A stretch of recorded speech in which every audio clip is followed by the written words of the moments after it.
কোচবিহার হল ভারতের পশ্চিমবঙ্গ এবং এর সীমানা বাংলাদেশ রাজ্যের একটি ঐতিহাসিক শহর ও জেলা। এটি রাজ্যের উত্তরাংশে অবস্থিত ও আসাম রাজ্যের সাথে সংযুক্ত।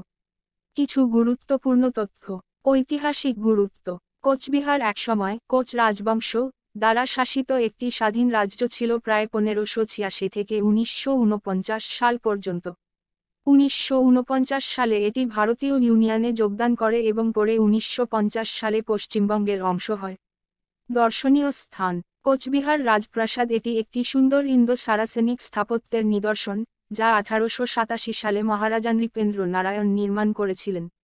মদন মোহন মন্দির রাজপরিবারের আরাধ্য দেবতা মদন মোহনের মন্দির। রসিক বিল একটি বিখ্যাত জলাভূমি ও পাখির অভয়ারণ্য। মানেশ্বর শিব মন্দির, প্রাচীন শিব মন্দির, যা কোচ রাজাদের সময়ে নির্মিত।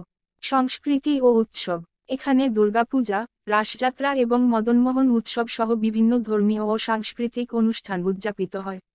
কোচবিহারের লোকসঙ্গীত ও নৃত্য, যেমন কোচ রাজবংশের ঐতিহ্যবাহী নৃত্য, স্থানীয় সংস্কৃতির অংশ। অর্থনীতি। কৃষি, ধান, পাট, তামাক ও পর্যটন এখানকার প্রধান অর্থনৈতিক ভিত্তি। শহরটি ব্যবসা ও শিক্ষার কেন্দ্র হিসেবেও বিকশিত হচ্ছে। ভৌগোলিক বৈশিষ্ট্য। কোচবিহার জেলায় বেশ কয়েকটি নদী প্রবাহিত হয়েছে, যেমন তোরসা, কালজানি, রায়ডাক ইত্যাদি। এখানকার জলবায়ু উপক্রান্তীয়, গ্রীষ্মকালে গরম ও শীতকালে শীতল।